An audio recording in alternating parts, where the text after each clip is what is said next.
Hello. I watched another movie on Tubi. It's called The Doll. Came out in 2017. Have you heard of it? I hope not, because I'm going to tell you the whole plot. First things first, this woman gets shoved into the back of a U-Haul rental van. This guy's basically stealing body parts from people and making dolls. Alright? This is one of those dolls. You might recognize her. I didn't. So that's Valeria Lukyanova. She's a Russian woman that's known for looking like a human Barbie doll, I guess. According to Wikipedia, this is her debut film. Found out a lot of other things about her through Wikipedia. Not sure I care about most of them, but this is Lukyanova is an instructor of the School Out of Body Travel. Described as an international school in which our instructors show students how to leave their physical body and travel in their spiritual body. So back to the movie. Andy here is caught between his girlfriend Shannon and his brother Chris. They all live in the same house, but Chris and Shannon are button heads. Shannon doesn't care for Chris's free spirit energy that he has going on. He's too loud. No. What? Please keep your music down. I swear Shannon is going to leave me with all this loud music you keep playing. Shannon will in fact leave him. The thing about that though is he definitely has it coming. Yeah. Chris! You don't even know your friend's names, Chris. How do you know what her name is? Why do you have to be such a bitch? You can't blame Chris for that. You just can't. Victim mode activated. Andy's just weeping, laying in bed, rotting as one does. He considers taking these vitamins with the labels ripped off, to take himself out of his misery. Good, because that's boner medication. Should have had a boner for a long time. Dude thinks he can just take anything out of the cabinet and call it a day. Call it a life. What do you do when you're trying to cheer up your brother who just lost his girlfriend? Do you order a Russian girl off the internet to stay with you for a week? This, my friend, is a doll. Of course you do. What better way to cheer him up? They showed this picture of her and it's just ridiculously edited in comparison to the shot of her earlier. Who are you trying to fool with that? Why'd they do that? I'd like to order one of your girls. The dolls. Okay. I assume calling to have a sex worker stay at your house for a week's gonna end up leading to interactions with a lot of really strange people. That being said, this guy that he's on the phone with is shockingly strange, shockingly ominous, and he just gives him his full address. He's like groaning and whispering. And you gave him your credit card information? Okay.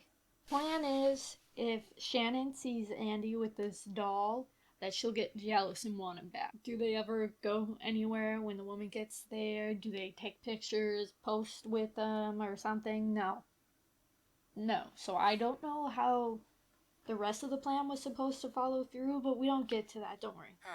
It doesn't happen. Also, for a full week? That can't be cheap. So that weird dude activates the doll? Now you can kill.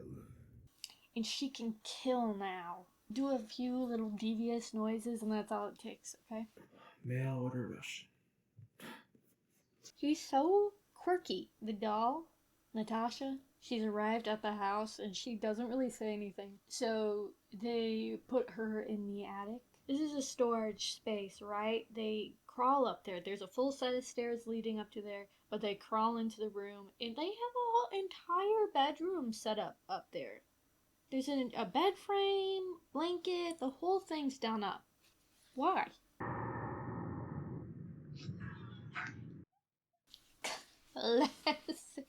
Classic. She's creepy. She's doing creepy stuff. I guess she's scoping out the scene for her later crimes. You gotta get a vibe on things before you start taking action, and I get it. So, Andy takes her back to his bedroom this time, and she just lays down on top of the covers, and Also, I don't know when she changed, but her clothes change. I don't know. And yes, that is a door to the outside. No, it's not a door to the backyard. We'll show that in like a minute from now. But take note of that. Take note. There's a door to the outside in the bedroom. Between this and the attic, I feel like they'll just use anything for a bedroom in this house. The doll does not stay laying down for long. She goes to the brother's room, Chris, and she just starts like dabbing this liquid from a base, jar, whatever. She's dabbing it on his head. He looks like he's knocked out cold after having just returned from a long night of being a werewolf and he transitioned back. That or the Hulk, because those Jords are something else. Are you okay? That's the door that goes outside from the bedroom that I was talking about. That guy just walks up. What's the layout of this house? She kills that guy. I don't know why. I don't know why. I don't know what she does with the body or the blood residual, whatever, because Andy comes outside because he hears her tap tap tap her head on the window and everything's fine. Everything's all cleaned up. How'd she do that? So they go back to sleep and everything's fine. Well, fine enough for them. Okay, here's another actor person that you might know of. Probably not for any good reasons. Oh, good looking, I'm Ron. IMDb says his name is Pimp Oliver in this, but he just introduces himself as Ron. And that's Ron Jeremy in real life.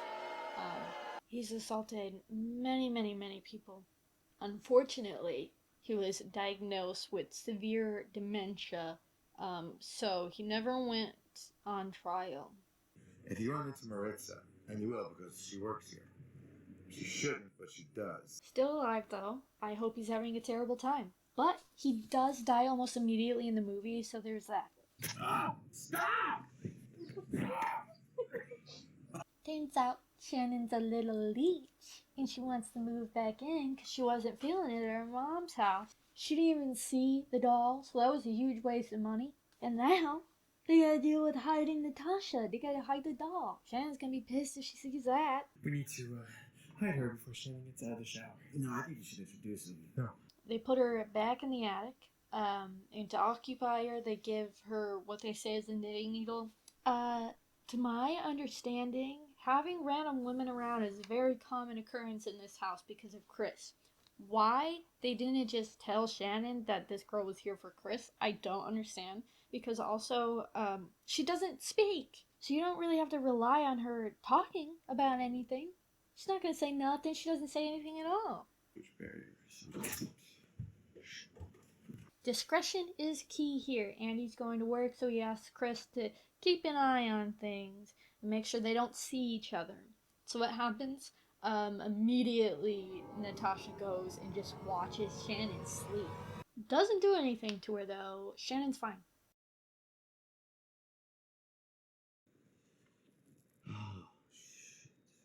What are you doing up there?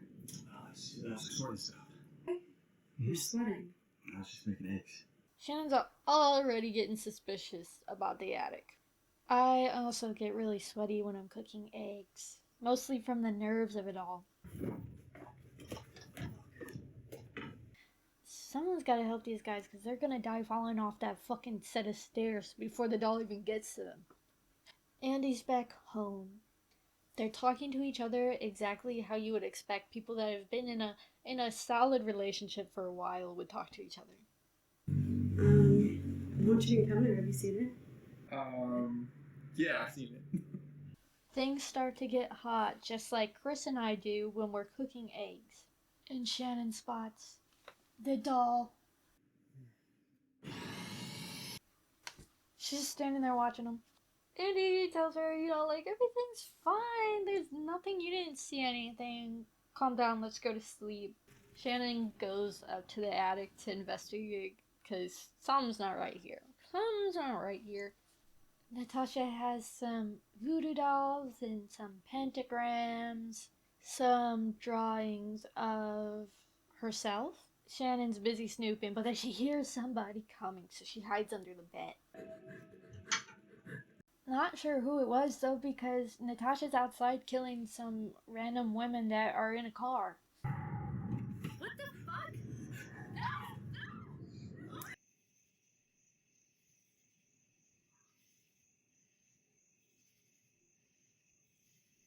She cleans up fast, I don't know. Chris has a different girl in his room. Oh, do you have a bathroom? No. Okay, so she doesn't even go to the bathroom. This sketchy fuck just goes up to the attic. Fuck? You okay? Another one. Dead. Shannon is still under the bed. I forgot she was down there, but she sees the whole thing. Now Chris goes up to the attic, sees his pals dead. Freaking bummed. Chris goes and tells his brother Andy that Natasha killed this girl. I don't know. He's jumping to conclusions. He's seen nothing indicating that. He's not wrong. But it's kind of fucked up. He says that he can't call the cops because he's done sketchy things in the past, I guess, and they're gonna think it was him. Classic. So they call the guy that from earlier where they ordered her from, and they're like, "Hey, can you come pick her up?" Yes. We got a girl from you, and she's something happened, and we need you to come and get her now. Do you understand? Alright, one of the qualities of this doll must be impressive speed. Between her cleaning up the stuff earlier and now she somehow locked all the doors to this bedroom. Okay? Yes, even the one going outside. We're not going to worry about the windows because no, they can't go through those windows. I don't know why. But they're locked in the room now, the two of them. Yes, she's still under the bed. I guess the doors are no longer locked because they just let her in. I don't really know how that worked. Shannon shows the dudes all those papers that she snatched from up there. It says Shannon, Chris, Andy. Those are their names. When I was watching it, I don't keep track of names very well, so I didn't know that. Andy takes that opportunity to come clean about the fact that they ordered a Russian woman to stay at their house for a week to make her jealous, and they get past that real quick. She's like, "What? That's stupid." But what if he's as crazy as she is? He is.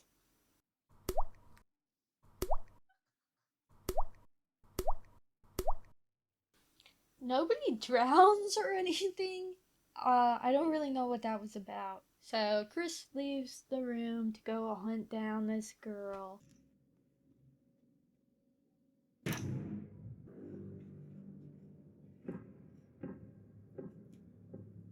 He's like the doll now. He works for her. So he starts hunting down the other two on her behalf. He's doing the dirty work now. Okay, Natasha's got another voodoo doll. She's stabbing it. And this time it works because Shannon's going through it over here. Here's Chris. He acts as his brother Andy, and Shannon just ditches him. Immediately, no hesitation.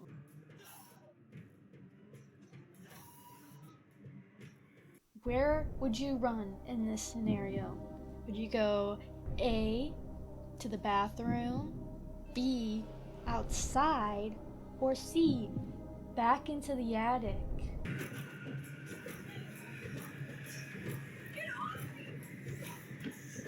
Yeah, right, so she goes back up there and she gets her head bagged.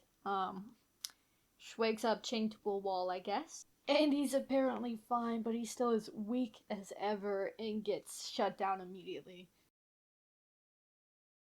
It was a pathetic attempt, really. Andy's dead. They kill Shannon. They're all goners. All of them. All three of them. Dead. So that guy from earlier comes to pick up Natasha, and he's harvesting the organs of the other three. You did good. You make me proud. He wants to make more dolls, I guess. And they head out to the next place. Time to go. We have another client. I'll be real. some of these scenes were like well done. They had a lot of good angles and like creative lighting for some of it. Like I'm on board with what the director, I guess, was doing. It was by no means a good movie, but I had a good time watching it. Well, definitely one of the best low budget movies I've ever seen, for sure. And as far as I know, there is no sequel this time. 8 out of 10. Big numbers. Bye bye.